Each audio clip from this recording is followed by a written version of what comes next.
계속해서 사도신경 말씀을 우리가 묵상하는데 8번째 시간입니다. 한번 따라 하시길 바랍니다. 나는 다가올 심판을 믿습니다. 사도신경은 이렇게 고백합니다. 거기로부터 살아있는 자와 죽은 자를 심판하러 오십니다. 나는 이것을 믿습니다. 라고 고백을 하고 있다는 거죠. 거기는 어디를 말할까요? 지난주 우리가 함께 보았던 것처럼 하나님 우편에 앉아 계신 예수께서 그곳으로부터 다시 오신다. 2000년 전에 주님의 초림이 베들레헴 마구간에서 태어나셔서 33년의 시간 그리고 3년의 공생애를 통하여 하나님 나라 복음을 가르치셨죠. 그리고 구약에 예언한 선지자와 율법이 말하고 있는 메시아가 바로 그리스도 예수이심을 우리에게 십자가와 부활을 통하여 분명히 보여주셨습니다. 그 십자가와 부활의 증인으로 살아가는 것이 교회의 사명이요 사도들이 가지고 있는 복음의 핵심이었던 겁니다. 이 고백들을 사도신경을 통하여 우리는 고백하고 있습니다. 지난주도 보았습니다마는 하나님 보좌 우편에 앉아 계신다라는 이 대목만 현재형이고 이전에 고백했던 것은 다 과거형이라고 했습니다. 만물을 창조하신 전능하신 아버지 하나님을 믿으며 창조주 하나님에 대한 신앙 고백, 예수 그리스도의 성육신과 십자가 고난, 그리고 부활과 승천까지는 다 과거형으로 쓰여졌습니다. 그런데 예수님이 하나님 보좌 우편에 앉아 계신다. 이 보좌 우편은 권능을 말하지요. 하나님과 동일한 권능, 동등한 능력으로 만물을 통치하시고 교회를 다스리신다. 이것은 현재형으로 썼다는 겁니다. 근데 오늘 우리가 고백하는 거기로부터 살아있는 자와 죽은 자를 심판하러 오십니다 라는 것은 미래형으로 묘사하고 있습니다. 즉 예수 그리스도는 현재 살아계시고 온 만물을 통치하시는 주님이실 뿐만 아니라 장차 오실 재림의 주여 우리를 구원한 구원자로서의 완성을 보여주시기 위하여 미래에 오실 것이다. 이러한 신앙 고백을 우리는 사도신경을 통하여 몇 때마다 하고 있는 것이지요. 과거와 현재 그리고 미래까지 우리 주 예수 그리스도에 대한 신앙을 고백하는 것, 이것이 사도신경의 시제이요 우리의 마음입니다. 근데 여러분 오늘 우리가 주목할 부분은 거기로부터 살아있는 자와 죽은 자를 심판하러 오십니다. 오실 것입니다. 라는 이 신앙 고백인데요. 이 신앙 고백을 할 때마다 여러분 어떤 느낌이 드시나요? 그냥 쭉 지나가면 아무 느낌도 안 들겠습니다만 이 부분만 따로 강조하여 하이라이팅해서 여러분 한번 신앙 고백을 한다고 생각해 보십시오. 거기로부터 산 자와 죽은 자를 심판하러 오심을 내가 믿습니다. 주님의 심판에 대한 신앙 고백입니다. 내가 주님 앞에 지금 당장 서 있게 된다면은, 내가 주님을 배웁는다면은, 주님의 재림이 바로 이 순간 이곳에 이 환경에서 임한다면은 우리는 어떠한 느낌, 어떤 마음가짐을 가질까요? 아직 주님 제가 준비가 좀 덜 됐습니다 라고 생각하는 사람도 있을 것이고요. 주님의 재림, 심판주로 오시는 주님 앞에 감히 머리 들고 나가지 못할 만한 두렵고 떨리는 마음도 있을 것입니다. 각자가 느끼는 느낌은 다를 겁니다. 그런데 이러한 느낌에 대하여서 우리의 믿음의 선진들이 신앙 교육을 위하여 만들어 놓은 자료들을 보면은 이 신앙 고백을 하면서 우리가 어떤 마음가짐으로 고백해야 되는지, 오늘을 살고 있는 이들이 이 신앙 고백을 하면서 어떤 자세를 갖추고 살아야 할 것인지를 배우게 됩니다. 개혁교회에 여러 가지 신앙 고백서와 신앙 교육을 위한 자료들이 있습니다만은 그 중에 대표적인 2개의 자료가 있습니다. 이 자료들은 질문을 하고 답변을 하는 형식으로 구성이 되어 있습니다. 가장 유명한 신앙 고백서이요 신앙 교육 자료는 웨스터민스터 신앙 고백서라고 합니다. 여러분 들어보셨죠? 두 번째 중요한 자료는 하이델베르그 신앙 교육 문담서라고 하는 게 있습니다. 전체 129개의 질문을 하고 거기에 답변을 하면서 우리가 어떤 신앙을 가지고 살아야 되는지, 우리가 믿는 믿음의 도리가 무엇인지 그것을 신앙교육하는 그러한 중요한 자료입니다. 그래서 혹자는 하이델베르그 이 신앙고백 129개의 질문들을 52개로 나누어서 1년에 한 번씩 반복해서 이 내용들을 교우들에게 교육하는 것이 필요하다. 그것이 개혁신학의 하나의 흐름 중에 하나였습니다. 그 중에서 여러분 제52 질문에 보면은 문답에 보면 오늘 신앙고백과 관련된 질문과 답변이 있습니다. 한번 들어보십시오. 하이델베르크 신앙교육 문답서, 요리 문답서라고도 합니다만은 어떤 분들은 요리 문답서 그러니까 무슨 음식을 요리하는 것을 생각을 하는데 조금 더 쉽고 정확하게 설명하기 위하여 신앙교육 자료집, 신앙교육 문답서라고 제가 풀어서 여러분에게 소개를 합니다. 제52 문답에 보면 이런 질문이 있습니다. 그리스도가 산자와 죽은 자를 심판하러 오신다라는 사실은 우리에게 어떤 위로를 주는가라는 질문을 합니다. 그리고 이 질문에 대해 답변은 조금 더 깁니다. 답변 한번 들어보십시오. 모든 나의 슬픔과 박해 속에서 머리를 들고 하늘을 향할 수 있다. 나는 이전에 나를 위하여 자신을 하나님의 심판에 들이셨고 나에게서 모든 저주를 없이 하셨던 동일하신 분이 하늘로부터 심판주로 오실 것을 기다린다. 그분은 모든 적들을 영원한 저주 가운데 처하게 하시지만 심판의 때를 말하는 겁니다. 모든 선택된 자들을 자신에게로, 즉 영원한 기쁨과 영광으로 데려가실 것이다. 여러분, 거기로부터 산자와 죽은 자를 심판하러 오십니다라는 이 짧은 신앙 고백을 우리가 할 때마다 모든 나의 저주를 거두어 가시고 내가 당할 하나님의 심판을 대신 담당하신 예수님께서 다시 오셔서 나를 기쁨과 영광의 나라로 이끌어 가시고 모든 악을 심판하신다라고 하는 이 놀라운 약속을 우리에게 가르쳐 주고 있는 것이지요. 여러분, 다시 오실 주님을 기다리는 모든 이들에게, 심판주로 오실 주님을 바라보는 이들에게 내가 비록 연약하고 허물 많고 내가 참으로 부족하여 주님 앞에 감히 나갈 수 없는 그러한 존재라 할지라도 나를 위하여 모든 하늘의 심판을 대신 담당하신 그리스도 예수의 이름을 힘입어 영광과 기쁨의 나라로 들어갈 것을 믿고 확신을 가지시기를 주의 이름으로 축원드립니다.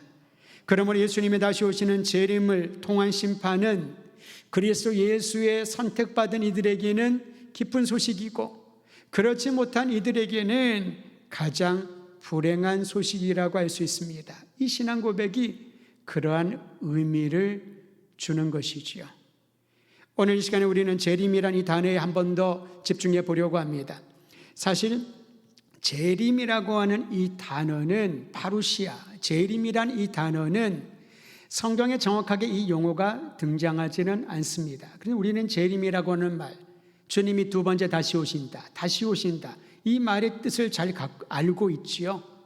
지금 하나님 우편에 앉아 계신 예수께서 만물을 통치하시는 주님이 이제 하나님의 때에 다시 오셔서 심판주로 그 역할을, 기능을 감당하신다라는 것이 재림에 대한 신앙입니다. 근데 구약과 신약에는 재림이란 단어 대신에 재림과 동일한 의미를 가진 다른 용어들을 사용하고 있습니다. 구약은 여호와의 날이라고 하는 말을 자주 사용합니다. 여러분 기억나시죠? 구약을 읽어보시면은 재림, 다시 오신다, 그런 단어들은 보이지 않습니다만은 여호와의 날, 바로 그날이 심판의 날이요, 하나님께서 주님을 경외하는 이들을 품으시는 그러한 날이 여호와의 날이죠. 신약에서는 강림 또는 나타나심, 드러나심, 다시 오심, 이렇게 묘사하고 있습니다. 이게 재림에 대한 표현입니다. 구약은 오실 메시아에 대한 내용이라면, 여호와의 날을 선포하실 오실 메시아에 대한 예언이라면, 신약은 오신 그리스도께서 다시 오실 때는 심판주로 그 모습을, 그 역할을 감당하신다는 것을 신약 성경은 우리에게 가르쳐 주고 있습니다. 히브리서 오늘 본문도 바로 그러한 내용입니다. 여러분, 그러면 주님이 다시 오실 때에 어떤 이들은 주님이 아무도 모르게 몰래 오셨다가 일정 기간이 지나고 나면은 내가 왔었는데 너희 몰랐지? 이렇게 재림에 대한 확실한 증거를 보여준다라고 그렇게 말하는 사람이 있습니다만은, 그런 성경을 다른 형태로 자의적으로 해석하는 그러한 설명이라고 할 수가 있을 것입니다. 성경은 예수님께서 비가시적으로 아무도 모르게 몰래 온다라고 말하지 않고 시간에 대해서는 이렇게 말합니다. 그날과 그때는 아무도 모르고 아버지만 아시는데 주님이 다시 오시는 것은 마치 도적이 오는 것과 같다라고. 도적은 언제 옵니까? 도적이 들어오는 것을 우리가 안다면은 철통 방어를 하겠지요. 도적이 언제 들어온지 모르기 때문에 자신이 가진 것들을 잃어버리고 상심할 때가 얼마나 많이 있습니까? 이 말은 분명히 오기는 오는데 그때와 그 시간, 그 시점은 아무에게도 알려져 있지 않다라는 것을 알려주는 겁니다. 그러니까 항상 준비하고 경계를 하고 있어야 되는 것이지요.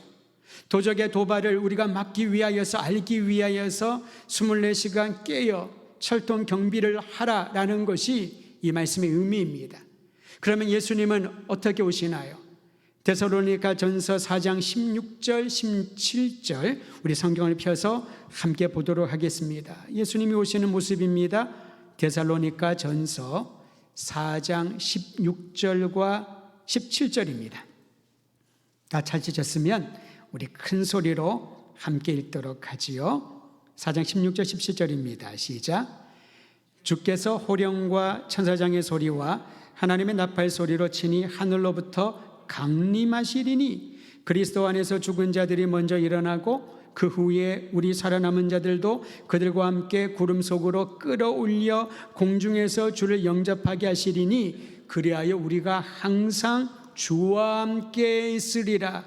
여러분, 주님이 강림하실 때에, 다시 오실 때에 어떤 모습을, 어떤 현상을 보나요? 주님께서 호령의 소리를 발하고 천사장의 소리를 발하고 하나님의 나팔 소리와 함께 친히 하늘로부터 강림하시리니 우리 모두가 그 소리를 듣고 그 장면을 목도하게 될 것이다. 주님의 다시 오심은 우리 모두가 볼 수 있는 형태로 임한다라는 것입니다. 어제 소식을 들어보니까 수도권 지역, 서울을 중심으로 수도권 지역에 밤새도록 비가 많이 왔는데요, 엄청난 천둥 번개가 있었다고 합니다. 우리 지역은 없었었는데 굉장히 여러분 천둥 번개가 있는데 밤중에 그게 들으니까 얼마나 사람들이 잠 못 이루고 걱정하고 두려워했을까요? 이게 무슨 일일까? 혹시 무슨 안 좋은 일이 일어나는 것은 아닌가? 천둥 번개가 그렇게 자주 일어나진 않지 않습니까? 그것을 우리는 듣고 볼 수가 있지요. 예수님은 재림의 때에 대하여 예고하시면서 마태복음 24장 27절에 이렇게 말씀하셨습니다. 번개가 동편에서 나서 서편까지 번쩍임같이 인자의 임함도 그러하니라. 천둥 소리를 우리는 듣게 되지요. 번개가 번쩍거리면 우리는 그것을 보게 됩니다. 동에서 서쪽으로 방향을 분명히 알 수 있는 것처럼 인자의 오심도, 주님의 강림도 그와 같으리라. 주님께서는 아무도 모르게 비밀이 오셔서 특정한 한두 사람에게만 오셨다는 것을 알려주시고 잠시 잠복하여 숨어 계시다가 사람들에게 다시 회개할 수 있는 특별한 시간을 주고 주님이 재림하셨다는 것을 소수를 통하여 많은 사람들에게 전파하는 게 아니라는 겁니다. 주님께서 다시 오실 때 강림의 모습은 모든 사람들이 친히 목도하고 모든 일이 듣게 될 것인데 그때와 시한을 알지 못하기에 항상 깨어 기도하며 다시 오실 주님을 기다리는 사람들, 주님이 다시 오시길까지 누구에게는 기쁜 소식이지만 어떤 이들에게는 고통의 불행의 소식이 되지 않도록 모든 사람들에게 기쁨의 소식이 되도록 우리가 해야 할 사명이 있다라는 것입니다. 우리는 이 신앙 고백에서 주님의 다시 오심에 대한 확실한 약속과 주님이 다시 오시는 그 시간 이전까지 우리가 해야 할 일, 내적으로는 깨어 있어야 할 것이고 외적으로는 주어진 사명을 충성을 다하여 감당해야 된다는 것을 이 고백을 할 때마다 날마다 마음에 새긴 것을 기억하시기를 바랍니다. 주님이 다시 오신다는 이 재림의 중요한 목적은 오늘 고백처럼 산자와 죽은 자를 심판하는 일을 위하여 다시 오시게 됩니다. 마지막 때에 있을 심판은 확실히 있습니다. 여러분, 이 사실을 우리는 날마다 인정해야 됩니다. 주님이 다시 오시면은 그분은 심판주로 오셔서 우리에게 선과 악을 구분하고 구별하는 일을 보여주신다는 거죠. 많은 이들이 심판의 확실성을 잊고 살기 때문에 현실에 대해서만 생각을 하고 미래에 대하여 다른 일에 대해서는 망각하고 살 때가 얼마나 많은지 모릅니다. 오늘 본문은 이렇게 시작을 합니다. 히브리서 9장 27절. 한 번 죽는 것은 사람에게 정하신 것이요 그 후에는 뭐가 있다고요? 심판이 있으리니. 여러분, 이 말씀을 날마다 기억하시길 바랍니다. 그저 사람들에게 두려움을 주기 위한, 위협하기 위한 말씀이 아닙니다. 오늘 우리가 사는 것이 다가 아니라, 이 땅에서 인생의 전부가 아니라 한 번 죽는 것은 모든 사람들에게 있는 일이고 그 후가 끝이 아니라 주님 앞에 서게 될 것이라고, 심판이 있을 것이라고, 그리고 주님의 재림이 임하면 그 심판은 모든 만민들에게 동일하게 나타난다는 것을 성경을 통하여 우리는 배우게 되는 겁니다. 그러면 성경은 심판의 때, 심판을 어떤 의미로 우리에게 가르쳐주고 있을까요? 심판의 때가 이르면은 복음서에 보면요, 양과 염소를 구분한다, 알곡과 가라지를 구분한다, 그렇게 말씀하고 있지 않습니까? 제가 한 구절을 읽어드립니다. 마태복음 25장 32절과 33절에 보면 기록하기를 모든 민족을 그 앞에 모으고 각각 구분하기를 목자가 양과 염소를 구분하는 것 같이 하여 양은 그 오른편에 염소는 그 왼편에 두리라. 성경이 말하는 심판은 심판주이신 주께서 구분한다는 겁니다. 목자가 양과 염소를 구분하는 것처럼 살아갈 자와 영원한 생명을 가진 자와 죽을 자를 구분한다는 거죠.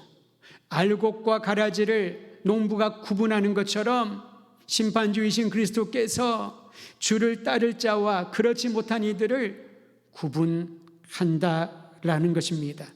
여러분, 이 말씀을 우리가 믿는다면은 주님 앞에 서기 전까지 오늘날도 지금도 주님과 더불어 살아갈 자와 살아가고 있는 자와 주님을 떠나 살아있지만은 정령 영생과는 무관하여 그저 육적인 삶을 가지고 살아가는 이들이 구분된다는 것이지요. 이 부분을 심각하게 생각해야 할 것입니다. 예수님이 우리를 구원하시고 우리를 하나님의 자녀 삼으신 목적은 단지 각 사람의 행운만을 위하여, 각 사람의 구원만을 위하여 우리를 찾아주시고 영접해 주신 것이 아니라는 것이지요. 주님은 나를 살려주심으로, 구원해 주심으로 또 다른 영혼들, 염소로 구분되지 않도록 양의 자리로 올 수 있는 하나님의 자녀, 그 영혼을 살리라고 여러분과 저를 구원해 주신 줄 믿으시기를 바랍니다. 신앙은 한 생명이 또 다른 생명을 살리는 이 생명의 연속성에 대하여 강조하고 있습니다. 우리는 조금 거창하게 사명이란 말을 붙입니다만은 실제적인 것은 생명이 생명을 낳고 또 살아있는 것이 그 생명을 낳는 것처럼 구원받은 주님과 더불어 살아가는 하나님의 자녀들이 죽어가는 영혼들을 살리게 하는 이 사명을 감당하게 하는 것이 심판에 대한 성경의 가르침인 것입니다. 심판은 만민에게 영원히 살 자와 죽을 자에 대하여 결정하는 순간이라고 말합니다. 그리고 이 심판의 주관자는 예수 그리스도이시고 이 심판의 때를 통하여 주님께서 영광을 드러내신다라고 말합니다. 사랑하는 성도 여러분, 하루하루를 살아가다 현실적인 문제를 부딪힐 때에 많은 사람들이 당혹스러울 때가 한두 번이 아닐 것입니다. 세상을 바라보면은 왜 이토록 의인들이 고난당하고 악인들이 당당하고 떵떵거리는지, 정말 양심이 선한 사람들이 고통을 당하고 양심에 화이 맞은 것처럼 악한 이들이 이렇게 아무런 죄의식 갖지 않고 살아가는지 답답하고 힘들어하는 사람들이 있을 것입니다. 그러나 성경은 우리에게 분명히 말합니다. 주님의 심판이 분명히 있을 것이고 주님이 다시 오시면은 분명히 그 사실을 만민이 알게끔 구분하여 주신다라는 것입니다. 세상을 다스리시고 지금 우리를 위하여 중보하시며 여러분과 저를 위한 거처를 준비하고 계시는 예수님이 이제 심판주로 다시 오실 것이니 이 믿음을 잊지 말고 날마다 선포하시기를 바랍니다. 우리 말씀을 한 번 더 봅니다. 오늘 본문의 히브리서 9장 28절입니다. 9장 28절 같이 한번 읽도록 하지요. 시작. 이와 같이 그리스도도 많은 사람의 죄를 담당하시려고 단번에 들이신 바 되셨고 구원에 이르게 하기 위하여 죄와 상관없이 자기를 바라는 자들에게 두 번째 나타나시니라. 구원의 완성입니다. 우리를 구원하신 예수 그리스도 십자가와 부활의 복음을 믿고 살아가는 이들에게 다시 오실 주님은, 심판주로 오실 주님은 그 다시 오실 주님을 기다리는 이들에게 나타나시어 구원의 완성, 구원의 열매를 맛보게 하신다라는 겁니다. 마태복음 25장 31절은 이렇게 기록합니다. 주님 말씀하시기를 인자가 자기 영광으로 모든 천사와 함께 올 때에 자기 영광의 보좌에 앉으리니. 주님의 재림은 주의 영광을 드러내는 아름다운 사건이요, 주님의 재림은 그분을 힘입어 구원의 확신을 가진 이들에게 구원의 열매를 맛보게 하는 복된 자리이고, 주님의 재림과 심판은 양과 염소를 구분하듯이 주님과 더불어 영원히 살 자들과 그렇지 못한 이들을 구분하는 결정의 시간인 것입니다. 여러분, 이 말씀을 마음에 품고 날마다 고백할 때마다 거기로부터 산자와 죽은 자를 심판하기 위하여 다시 오실 예수님, 그분을 오늘 내가 주님으로 믿고 그분과 더불어 살아갈 때마다 그리스도 예수의 생명이 날마다 여러분과 제 마음 가운데 넘쳐나기를 간절히 소망하는 것입니다. 마지막으로 이 주님의 재림과 심판에 대한 신앙 고백은 복음 전도의 긴박성을 되새겨줍니다. 때가 가까이 왔다는 겁니다. 여러분, 초기 교회 성도들의 신앙을 이 단어로 요약할 수 있지 않습니까? 마라나타, 아멘 주 예수여 어서 오시옵소서. 박해와 고난과 고통과 삶의 아주 낙심스러운 상황 가운데 있을지라도 소망을 잃지 않았던 것은 주님이 함께 하시고 주님이 다시 온다는 그 약속을 믿었기에 그러는 마라나타 신앙으로 현실의 어려움을 극복하며 복음의 증인으로 살아갈 수 있었던 것입니다. 많은 이들은 시점에 대하여 관심을 많이 갖지요. 그리고 얼마나 많은 사람들이 구원받을 것인가 숫자에 대하여 큰 관심을 갖습니다. 사람들의 이 관심을 갖고 있는 부분들을 거짓 교사들은 너무나도 잘 활용을 합니다. 그래서 시한부 종말론이 나오는 것이지요. 시점에 대한 관심을 긁어주는 겁니다. 얼마나 많은 사람들이 구원의 반열에 들어갈까, 몇 명의 커트라인일까, 이러한 인간의 관심을 너무나도 잘 알고 있기 때문에 거짓 교사들은 성경과 무관한 시대와 문화를 전혀 이해하지 못한 숫자만을 가지고 이 숫자 안에 들어야 구원받는다라고 사람들의 그 불안한 심리를 이용하지 않습니까?